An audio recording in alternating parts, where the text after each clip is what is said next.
Okay, so for today, the lecture will be on statically indeterminate structure. And then now what I'm going to focus on again is going to be on axial loading. Okay, so you can see that we're going to apply this for axial loading.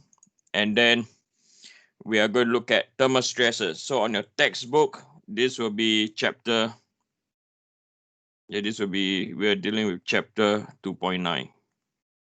Okay, we're dealing with chapter 2.9. So the first thing we're going to do is we're going to look at statically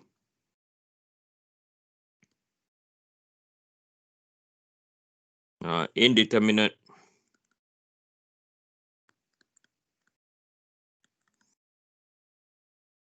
structures. Okay. So if we have a structure that is loaded under this configuration, okay, so I'm going to draw a beam. Okay, so this is our beam. Then our beam is held in between two walls. So they are pinned on both sides of the wall. So one side, so this is my point A, and the other end is our point D.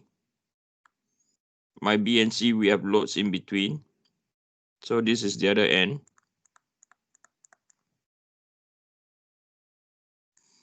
So both end has been pinned, and at point B, we have a load pushing towards the right at 500 Newton. And then at point C, at a certain distance away from point B, we have another load moving at 200 Newton. And then we were to construct our transformation. This will be our X, and this is our Y, and this will be rotation about Z. Okay. So what I'm going to show you is what we mean by statically indeterminate. So this is a very typical example of a structure that's statically indeterminate. Okay, and I'll show you why. So now when we construct our free body diagram, all right, we construct our free body diagram.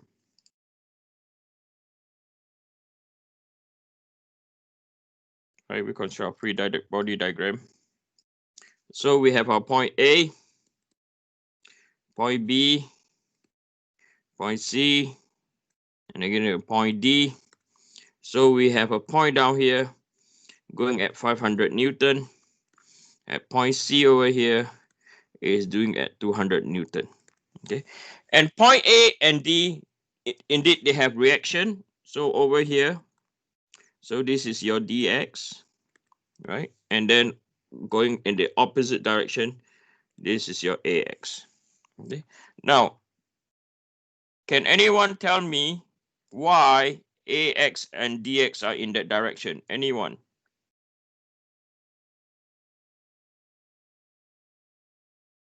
Can anyone tell me why? Why is it acting outwards? Does it make sense to draw it acting outwards? And if yes, why? Anyone, please. Too early in the morning? Come on, anyone. Is it because of action and reaction? No, it's not because of action reaction, but that's a you have a good point on it, but it's not action reaction. Anyone else? To keep it balanced so it doesn't move. Yes. Okay, so it's to keep it under equilibrium, not under balance. Okay, if you say current is balanced, you is also partly right. So why is it pushing outwards? Okay, so if again we come, so you have to remember this beam is on is stationary over there. Okay, it does not have any support at the bottom side, right? But it has to stay there. So in order to stay there, I'll give you an analysis. Okay, so if you have two walls, right? If you have two walls, right? And then you are the, yeah, you guys say, oh, he's doing that stupid drawing again. You're the human over here, right? Right? So this is your ground. So if you want to go up, your hands has to be pushing which direction? You want to climb upwards, yes or no? You want to climb upwards. So your hand has to be pushing in this direction, yes or no? Then you can go up, right? So same reason. AX and DX has to be what? Outwards. If you assume it to be acting inwards, this is an assumption, our first assumption, okay? If we were to assume to be acting inwards, right? Does that make sense? If you'll be confusing, yes or no? Right? You're confused in the sense that if it's acting inwards, then if there's no 500 and 200 Newton, the entire beam can actually fall downwards. Yes or no? Okay, so have this analysis that there's a human climbing up the wall. You have to push your hand in the what? Outward manner. Okay, so this is a good, reasonable assumption. Okay, your first assumption. Okay, so don't fight over it. Don't like, oh, I'm confused, inside or outside. Okay, just push outwards. Okay. Sir. Yes. But if I assume them to go inward, so like AX going in and DX going in, then my calculations would just give me a negative value, right? Which means Yeah. my assumption Yep. was wrong. Yep. So I'm not saying that this assumption is right, but this is a good start.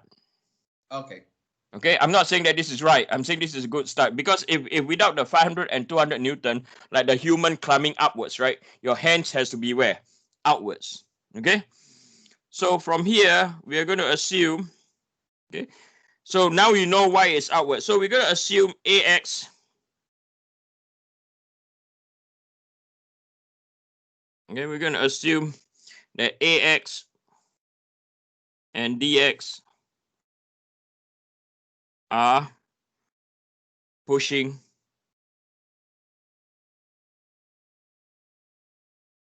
away, right? Pushing away from member AD.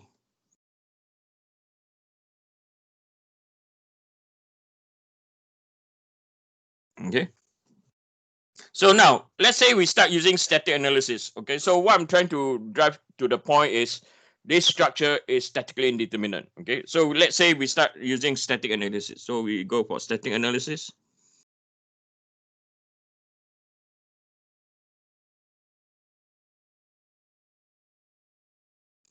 So when we do static analysis, we have summation about forces in the x direction is equal to 0.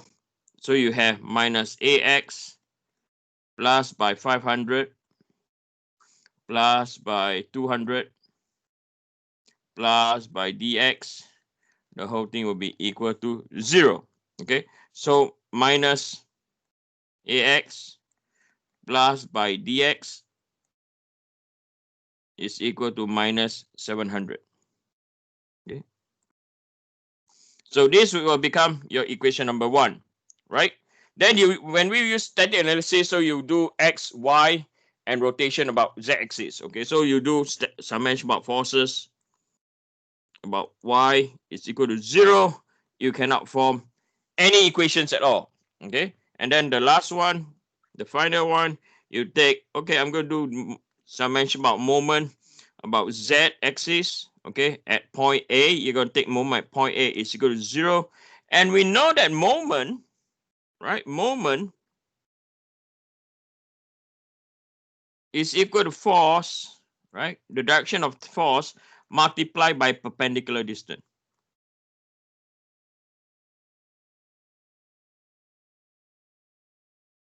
Right, multiplied by perpendicular distance.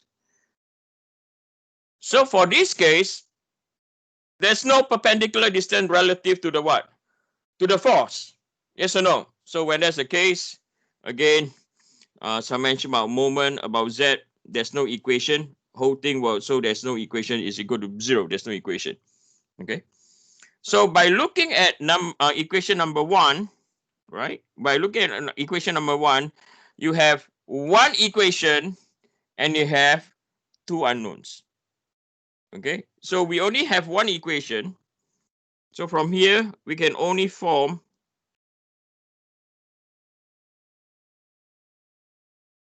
one equation with two unknowns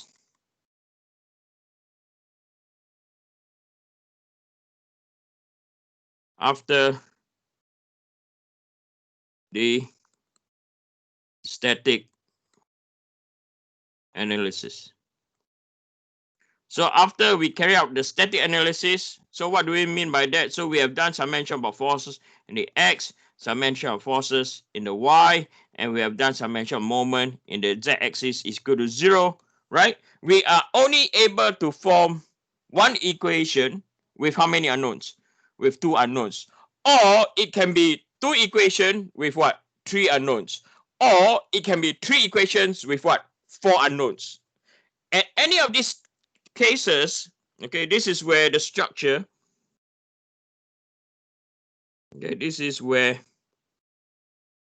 the structure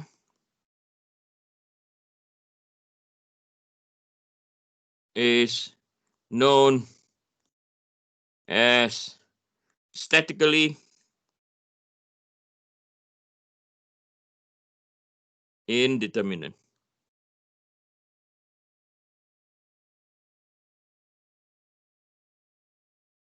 Okay, you cannot use static analysis to solve this problem anymore. Okay, because you have what?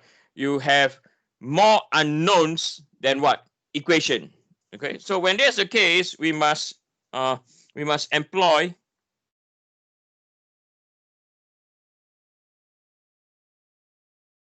we have to employ elastic deformation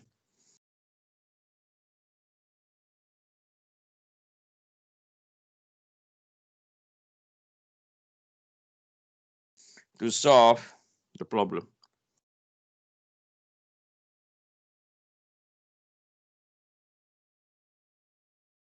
Okay, to solve the problem.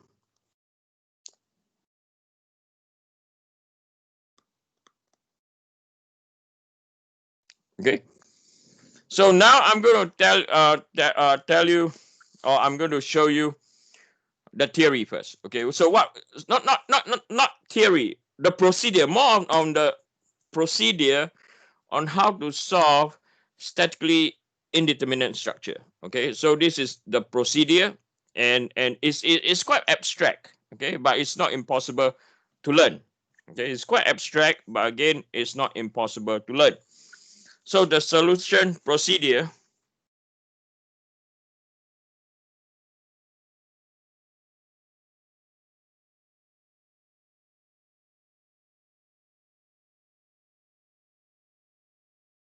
to analyze statically indeterminate structure.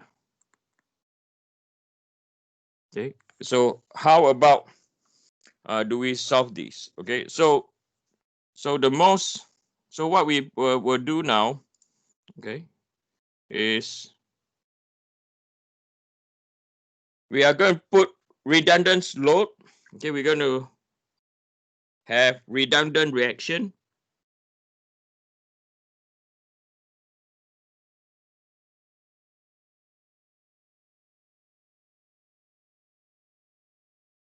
All right, are placed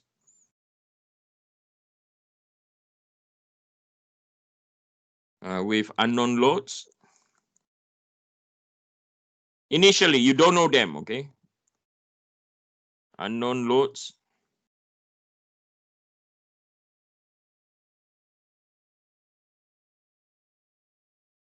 Which along with other loads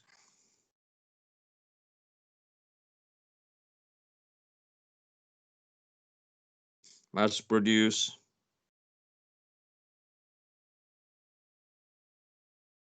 compatible